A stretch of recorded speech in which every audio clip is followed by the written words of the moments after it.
Hello. Mr. Hello. Hughes, is that you? Are you there? I'm here. All right. All right. Are you going to be joining us via video or just audio? I can do both. Give me 1 second. All right. No worries. Well, while you're doing that, I just needed to ask your permission as I'm about to introduce you. I wanted to ask your permission to record this segment, if you don't mind. Please, go ahead. All right, awesome, because we want to be able to share this amazing opportunity that we've been allotted by you. We appreciate you. Some of you may recognize this gentleman's face. I don't know if you can recognize it because he got the cool man glasses on right now. But in fact, I want to make sure I recorded this too. But just as a brief introduction, I was just sharing with them the fact that I shared your Alexa's video with you, sir, and that you responded to me on Saturday. I actually read that text message to them, so they're very excited. And even though the Epic Foundation has been established to provide support, scholarships, and all those things that we've been doing for the past 4 or 5 years. This year was very special to us because we were breaking out. We were doing a lot more. We were creating independent mentoring programs and looking forward to what we have coming up into 2021, especially after we can get past this COVID season of everything going on. Even though we've been very heavy STEM as of late, these 4 children in particular, because we've supported kids for so long, these 4 or 3 of the 4 kids on this call have actually expressed an interest in going into media, okay? The young man, Jacob Charlton, who's there actually from my view on your right, with his high top fade, throwing it back. That young man has always aspired to go into sports, media. The gentleman above him, Kareem, he is Mr. Marketing. He is studying right now at FIU for marketing. They can share more details about themselves and their backgrounds with you themselves. But if you notice, the young lady with her little ponytail on, that's Alexis Mateer, all right? And even though I'm proud of every single one of these kids on this line, the fact that she is already engaged in media up there at college in Philadelphia, we're very excited for this opportunity today. And you saw her video. And then last but certainly not least, Samantha, that's her little sister. And Samantha is actually one of our most recent scholarship recipients.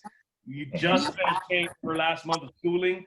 So I figured, hey, she's family. Let's go ahead and invite her to this call as well. And I would be remiss not to say, and with further ado, this is the Emmy Award-winning anchor. And I mean, it goes without saying that he's a newscaster that we've seen time and time again, Calvin Hughes. Hi, guys. How are you? Good. Doing okay. good. Oh, yeah. Hey, everybody's on mute. That's right. I apologize that you can't speak back to me, but it's great to see you. And thank you so much, AJ, for allowing me this opportunity. Getting into television is something that it's very much a privilege. Being on television is a privilege. Being able to come into people's homes and have them trust you as if you're a family member is a privilege. It is a job that that I never thought that I would be actually doing. I really wanted to start out being a newspaper reporter. My only dream was to work for USA Today.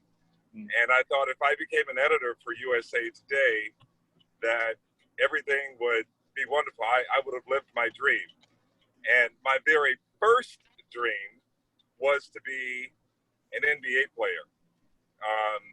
I played every single day, 2 to 3 hours a day. Was starting. I played on the varsity basketball team as a freshman. I thought I was pretty good, but clearly that didn't work out for me. So I ended up going into journalism after my English teacher thought that my writing skills were pretty good. So we started up a school newspaper, and she asked if I would write for it, and I fell in love with journalism. And when I got to the University of Missouri, Columbia, one of the best journalism schools in the world, because it's one of the oldest journalism schools in the world, I started kind of playing around with broadcasting And someone said, look, you have a pretty good voice. Why don't you try broadcasting instead of print? And then after I did that, I just completely fell in love with broadcast journalism. But I felt like the only way for me to really be taken seriously was if I got into news instead of sports. So I made the transition, and I started working in Evansville, Indiana. After I graduated, I was making very little money. In fact, my very first bed, I didn't have a frame for it. I didn't have box springs. I just had a mattress, and I slept on the floor. And I had 2 suits, and I would interchange the suits, and I would change the slacks every day. And I was not doing very well, but I loved journalism, so I kept doing it. And this is important because if you have a passion for something, you'll do it day and night. You don't have to have food. You don't have to have a lot of it. You just need a microphone and a place to tell your stories. And for me, I lived it. I was breathing it. It was everything. Anyway, long story short, when I was in Evansville, Indiana, the only brother in the newsroom, it was extremely tough. And but I was always aspiring to go higher and higher and higher. And I won't take you through all of the years because I've been in television for so long. I started out when I was 19. I'm 49 now. So I won't take you through 30 years, but I'll just say I went from Evansville, Indiana. From Evansville, I went to Lexington, Kentucky. I stayed in Kentucky for about a year and 2 or 3 months. From there, I went to Dallas, Texas.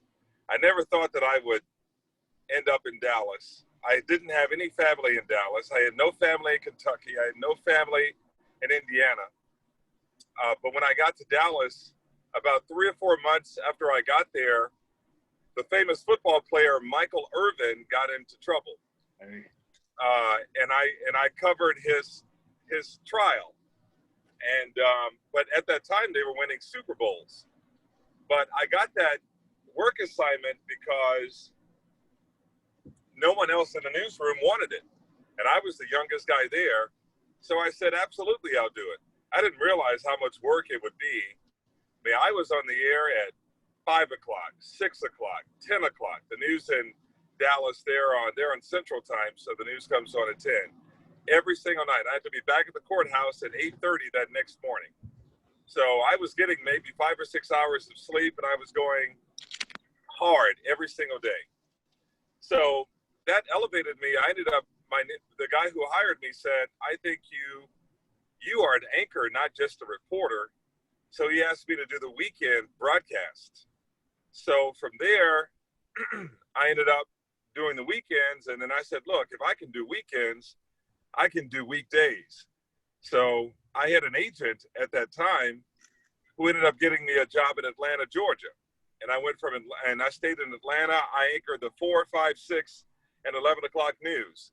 And then I said, you know what? I want to be in New York with the best of the best. So I ended up getting a job in Philadelphia. And then I was interviewed at CNN, didn't work out. Interviewed at ABC News, didn't work out. Interviewed at CBS News, didn't work out. So they said, there's a guy named Dwight Lauderdale who is working in Miami, but he's going to be retiring. Do you have any interest in going to Miami? I was in Philadelphia at the time. And my agent was convinced that I should come down here for the interview. And I told him, I said, look, I have no desire to go to Miami. There's nothing in Miami for me. I want to be in New York. And he said, look, just go to Miami, do the interview. You never know what can happen. Came here, and the guys who were interviewing me really liked me. I really liked them. And that was 15 years ago. So I had no idea that I would be here, but I absolutely love being in this community, and I feel like I fit right in. So I've covered a lot of stories since I've been here, many, many, many different stories. Some that have brought me to tears, Some stories I feel like that they have brought me to the edge of what life is all about. I've really matured. I've grown from the Parkland shooting to covering the earthquake in Haiti to interviewing the different presidents of Haiti, the prime ministers, interviewing President Barack Obama, covering LeBron James and D Wade and Chris Bosh. I was in San Antonio for the finals, and I mean, I could go on and on and on about all the stories that I've done, but I can tell you from the very beginning, I am not a kid who grew up speaking very well. I grew up extremely poor, and I only had my mother. My father was there for the first 10 years of my life, and then after that, I didn't know if he was dead or alive, and then he came back after we didn't see him or talk to him for about 3 years. I was always very close to my dad, so when my mom and dad broke up, I was extremely I think you're breaking up a little bit. She moved us to Turnpike. Can you hear me now? I think that's better. Yeah, there you go. Oh, Ben, okay. So I grew up in East St. Louis, Illinois. If you look up East St. Louis, it is now one of America's, it is America's poorest city. And it was very poor when I was there too. Section 8 housing, I grew up in Section 8 housing. My mother never graduated high school. We lived in a 3-bedroom house, but I have 4 siblings. It was extremely tough. And, but I found something that I love, and I latched onto it, and I never gave it up. And I believed in myself. Now, when you go through the tough times, the cycles of poverty, when you go through, you know, your mom and dad not being together, you have low self-esteem. You don't always believe in yourself. You don't always make the right decisions. But I will tell you this, if you work hard, the doors will open and good things will come your way. So I won't now, I kind of skipped through a lot of time there so that I wouldn't talk for too long, but I wanted to give you an idea that what you see now is not what it was like in the beginning. Right. And I want you all to know that no matter what you're going through, male or female, no matter what you think about yourself, you can do whatever you set your mind to do, but that is the key. You have to tell yourself that you can do it. And there were moments when, I mean, I will tell you, I was not a good speaker at all. I was one of those guys who I tried to fit in like everybody else. I was like, yo, what's up, dog? Yeah, what's up? That's how I talked. And I know you're probably saying, man, there's no way you talk like that. Oh, yeah, I talk like that. When you grow up in the hood, you got to try to fit in with everybody else. Yep. But just as soon as I said to myself, you know what? There's no way I can get on television talking this way. No one else talks this way. I got to fit in with that crowd. Now, when I turned it around, those guys who I thought were my best friends were saying that I talk like a white boy. And so you gotta understand that when you decide that you are going to go all out and you're going to pursue your goal, you're going to start losing friends.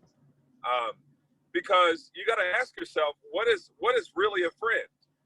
A friend is somebody who's either helping you move closer to your goal or taking you farther away. So the ones who are helping you get closer to your goal are not asking you to go out and chase women or chase men. They're not asking you to smoke weed. They're not asking you to go out and do anything else. But hey, man, let's drive around and let's come up with a story idea, and let's go back and let's do the story on our phone. let me record your voice and let's hear how you sound versus someone who's on television. These are the people who are helping you move closer to your goals. The ones who are trying to hang out all night, knowing you got to work the next day. The ones who are not buying you books and saying, hey, look, here's how, I don't know who your idol may be on television right now. Here's how Stephen A. Smith says you should do your research when you're looking up a basketball team or researching a game. Yeah. Those are your girlfriends, those are your boyfriends who are helping you. But the ones who are trying to smoke weed with you and get drunk and all that, they're not really your friends. You can hang out with them. I'm not saying don't hang out with them. Everybody likes to have fun, but the ones who are trying to help you get closer to your goals, they are the ones, and there aren't that many. You might say, well, I only have about 2 or 3 friends. Let me tell you one thing about success. You don't have to worry about making friends when you make a lot of money. They'll find you. When you are visible, they'll find you. You don't have to worry about that. I know you all have followers and folks on Instagram and Facebook. They aren't your friends. They just want to see what you're doing. Your real friends are trying to help you out. So I can go on and on and on just about the process. You got to understand that there is a process for everything. You will never, ever start out doing something extremely well. You will never do that. Don't ever think that you're gonna do that. If you start out giving a speech and you walk up that stage and somebody tells you, other than your mom and dad, that you were great, they're lying to you. Mom and dad are always gonna think you're great, but no one gives a great speech from the very start. Right. It took a long time for Barack Obama to be able to speak that way. It took a long time for Dr. King. You all didn't see Dr. King when he was 21, learning how to speak. You all saw Dr. King when he's giving the mountaintop speech, I have a dream. He was at that time, that was 13, 14 years into the game. He only lived to be, I believe, 36 or 37 years old. Yep. Yeah. So that was 14 years into the game. What about the first year? Keep in mind, Michael Jordan got cut his first year. So it takes a long time. It's a process, guys. It's a process. And be patient with yourself. Instagram and Facebook, everybody's doing well. Everybody's rich. Everybody's happy. Everybody's taking trips on Facebook and on Instagram and Twitter. That's not reality. Reality is it takes a long time to get to the top. So I hope that I said enough to spark you all to ask me questions. We got about 10 minutes. So you guys fire away. So I'm going to transition into that portion. I appreciate it very much. Again, guys, this is a tremendous opportunity. This is why, I hustle to get everybody on this call that I know that expressed to me in different forums that they wanted to go in this direction. And what we are trying to do, and I was very excited because Calvin and I, Mr. Hughes and I, we just started talking last week, right? We just met. And in that one conversation, he said, what can I do? What can I do right now? And from Thursday, Friday to then being on a Zoom call on Wednesday, the next week, that's a testament to where his heart is at and where his passions are. So again, we thank you for that opportunity. And this is a relationship that we are building with this gentleman who has gone 30 years in the industry, who knows people, who knows things, who has had his successes, obviously, and has also obviously had some failures as well that he has to pay forward, which is what mentoring is all about, right? The entire mantle of the Epic Foundation is having these experienced professionals come back in order to impact you guys in the community. So this is going to be ongoing, right? Ms. Hughes, I can say that with confidence that this is going to be ongoing. This is more of initial meet and greet, hello, hi, recognize these faces. Depending on his availability, we may do some individual conversations and calls and connections and do even larger group forums as well so we can dialogue for even longer depending on the availability. But this is only the beginning. So I want to give you guys an opportunity. And I wanted to say just kind of briefly, Calvin, you weren't on at the time, but my history with Jacob Charlton goes way back to 2015 graduating class. One of those first speeches I gave that I struggled through, but because of that relationship and ongoingly that support that we've had with him. Kareem Oliver happened in 2018. Through this network of people who said this is a young man who is inspired, who is motivated to do better in his life. Single family home, hustling hard. I relate so well to him, having that mom who struggled but worked her butt off to make sure I had a better future. And then of course Alexis, I mentioned to you, she has pushed very hard through her challenges, and even more recent through a series of unfortunate events that I'll share with you offline. These are the things that try to knock you off your path. Yeah. She's staying strong on it. And even her sister Samantha, who's still in high school right now, the other three are graduates, but the one who's still in high school, who has yet to leave that senior year, but is now in that question, okay, what do I do next? Should I pursue medicine? Should I become a nurse? Is there something else that I may be more passionate about? So education is how a lot of us connected. So I know you talked about your 30 years. So I would love for them to ask questions, but I know a big part of your background is where you started and where you were able to get to. So in a lot of time that we have left, if anybody has any immediate questions, but I definitely want to do a conversation in the future as to where you started off, what degree you pursued, and then of course we can elaborate into the rest of your history. Sure. Alexis, you got anything to say over there? Don't be shy.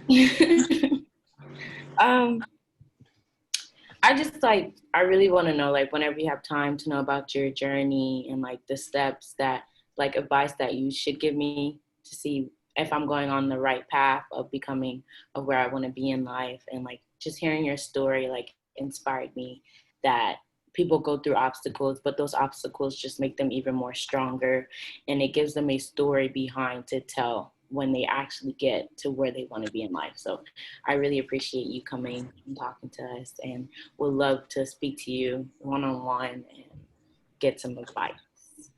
Yeah, well, first of all, you have a great voice, and a really, really good, very rich voice. So don't shortchange yourself as it relates to being on television, because for a lot of people, they want to be on television, they aspire to be on television, they work their butts off to be on television, but they get on and their voices, you go, whoa, oh my God.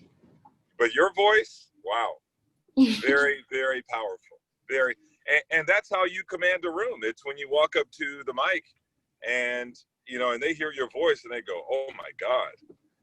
So you're on the right path, first of all, with that.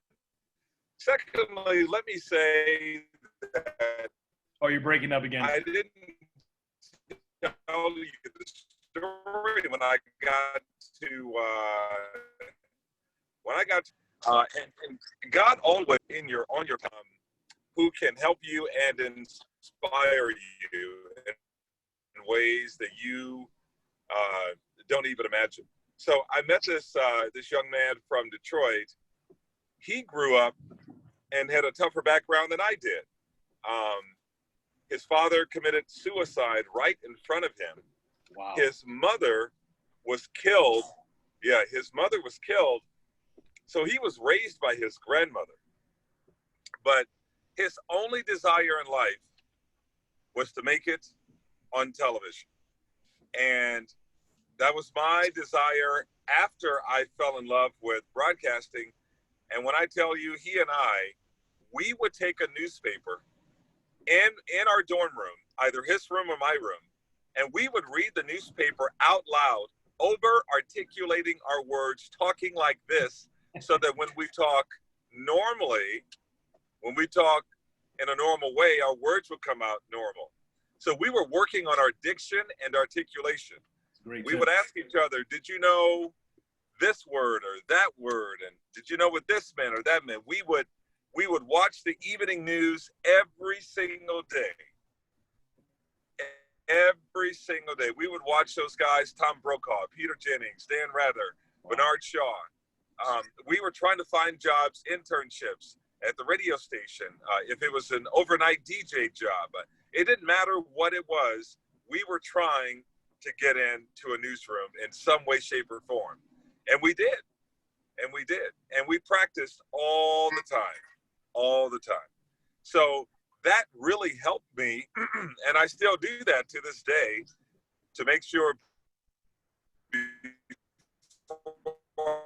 I give a big speech, I still sort of practice my articulation and my diction on when I'm all alone. You have to have, you know that you have to have a basic fundamentals for the game.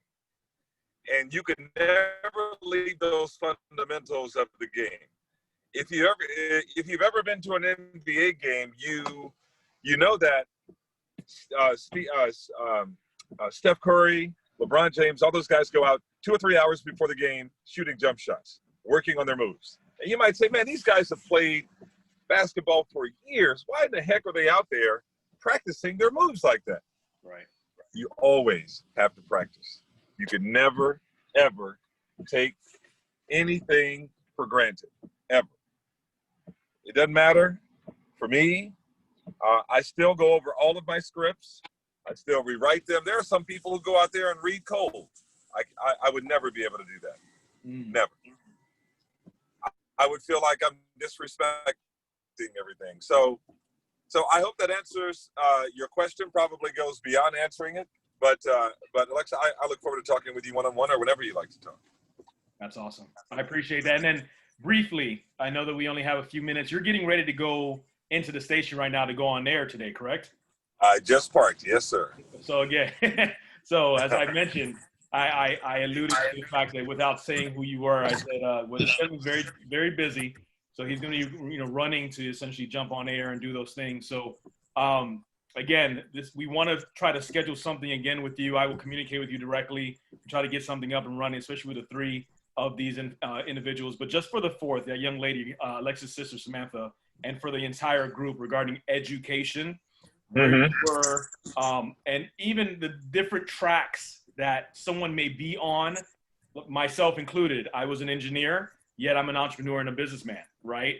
So those conversations that just kind of a segue to a future dialogue regarding what degree you actually went through in college, right? And then what may have happened after. And for some of these that are on the call who are actually pursuing either marketing, media, et cetera. Okay.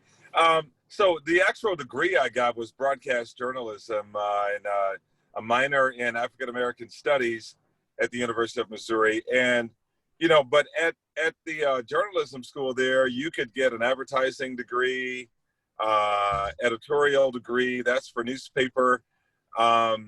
They have they have a lot more now than what they did when I was there. You can even get your degree, even though it's broadcast journalism, but you could actually go there and say, look, I don't want to be on television. I just want to work on documentaries. They actually have a department just to make documentaries, which are really big right now because all of the channels are looking for content, like Netflix. And there are so many different channels out there. All they want is content. And so if you're able to talk about your experience, even if it's in Liberty City or Alapata or Miami proper or Hialeah, whatever community or neighborhood you live in, if there are interesting stories to tell, you can make a documentary, package it, pitch it to a network and say, look, I want, $2 or $3 million for this. And you can negotiate your price with them. But there are so many different degrees. You don't have to major in journalism just to be on television. There are a lot of people who majored in political science, majored in English. And keep in mind, you don't necessarily have to be on air. There are so many other positions at a TV station that you can do. If it's a producer or executive producer, you got to keep in mind, people see me and they think I'm the most powerful person in the newsroom because I've been here for so long. I'm not. My producers are the most powerful. They produce the content. Right. I get out there and present it. So you got to keep in mind, if you're the producer, you're actually guiding where the ship is going. So it's my job to make sure it stays on track. I'm the anchor. I'm the guy to make sure that it actually gets there. Right. So you control the content, and that's a very powerful position to be in. But there are so many other positions at a TV station. So don't get caught up in just one job and just say, I want to be on air. And there are a lot more positions that actually pay more. So keep that in mind as well. Right. So there are so many avenues that you can take as it relates to education. But in journalism, you don't have to have a journalism degree in order to be in the field. Does that make sense? Mm-hmm. Beautiful. Yeah. Anybody else? We got about 5 minutes. Anybody else? Calvin? Excuse me, not Calvin. Kareem, anything? Jacob, real quick before Calvin has to run off. Oh, just really quickly, I just want to say thank you so much for your time. The same again, if I may, I would love to, have a one-on-one with you. But Sure. One thing that really related to me, that spoke out to me, was how you said that you have friends. Friends aren't your friends if they do such and such. And I feel like I can kind of resonate with that, because I do have like a diverse range of friends that, like, one do push me, one want to party, one want to do this and that. Yeah. And it's just like, it's so overwhelming when like when you're trying to like pursue something, and then like they're constantly on your back about this and that. So it's just like, that's something I got to really work on. Yeah, that's right. You're gonna lose friends. Yeah. When you really change, when you change your conversation, guys are still gonna be on that old stuff. Yeah. Mm-hmm. But you're gonna be on some new stuff, man. So when you're on the new stuff, they're gonna try to bring you back and say you're not keeping it real, and stop talking like a white person. Who do you think you are? And some are just gonna be direct with you and say you're never gonna make it. Mm. You're never gonna make it so why are you trying to do that? Just come hang out with us. So that's how you determine who your real friends are. And that's why they say that it's lonely at the top. Yep. Because you start losing friends and you continue to climb the mountain. Not everybody can climb that mountain with you, bro. So, go back and look at that documentary on Michael Vick. Michael Vick was around the wrong people. Right. And when everything went down, guess who they went after? Mm-hmm. They wanted Michael Vick, so they went after his friends. And guess what his friends did? They told on him. So, oh, yeah, man, this is Vick's house. Yep. Yeah, we've been doing this for a long time, bro. Yep. Yeah, and so he was trying to save his own butt. I tell you what, you will find out who a real person is when you're facing time behind bars versus your freedom. Whew. A lot of people start saying, "Oh man, hey man, what do you want to know? What do you want to know?" And look, everything that you need to know. We are not doing anything new on this earth right now. Right. It was already done before, and a great example of that is when Judas gave Jesus the kiss of betrayal. Wow. To let his enemies know who he was, who Jesus was. He didn't do it with a hug. He didn't do anything. He did it with a kiss. So there's a whole, I could unpack that and we could be on the phone from now until 5 o'clock. But let me just say this. They didn't do it from people from the outside to betray Jesus. They did it from his inner circle. Yep. Judas was one of his disciples. Yep. So whomever your friends are or disciples are, they know everything about you. Yep. And when everything starts going down, it'll come from the inside, brother, not from the outside. Correct. So just keep in mind that be careful who you keep close to you, because those are the people who will betray you first. Not the folks at work, not your enemies, no. It'll be the people who are closest to you. That's real. So, hey, I appreciate it. That was powerful. And there's so much more we can share.